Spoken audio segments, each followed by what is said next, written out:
ఈరోజు ఒక మహనీయుని మాట ఇలా ఉందండి.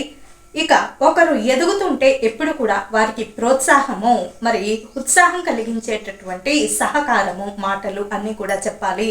ఎప్పుడు కూడా ఒకరు ఎదుగుతూ ఉంటే సాయం చేయాలి వీలైనంత వరకు మనకు ఉన్న దాంట్లో.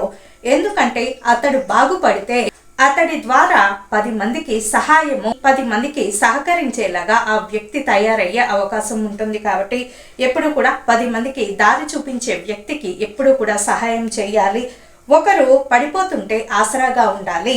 మరి ఎందుకంటే అతడిపై ఆధారపడిన వారంతా కూడా కష్టపడకుండా, మరి వీధుల పాలు కాకుండా ఎప్పుడు కూడా ఆసరాగా ఉండాలి. కష్టపడాలని నీకు లేనప్పుడు ఎవ్వరూ కూడా నీకు సహాయం చేయలేరు. ఏదైనా కష్టపడి సాధించాలి అనుకున్నప్పుడు ఎవ్వరూ కూడా నిన్ను ఆపలేరు. ఎప్పుడు కూడా ఒకరు ఎదుగుతుంటే సహాయం చేయాలి. అలాగే ఆ మనిషి ద్వారా తద్వారా 10 మందికి సహాయం అందేటటువంటి అవకాశం ఉంటుంది. కాబట్టి ఇక ఆ వ్యక్తిని మనము సహకరిస్తేనే మంచిది. అటువంటి వారితోటి, మంచి ప్రవృత్తి కలిగిన వారితోటి చెడ్డ ప్రవృత్తి వారిని సహకరించే పనేం లేదు.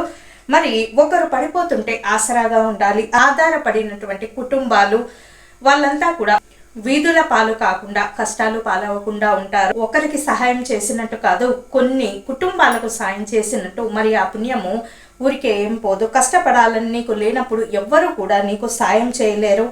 ఏదైనా కష్టపడి సాధించాలనుకున్నప్పుడు ఎవ్వరూ కూడా నిన్ను ఆపలేరు.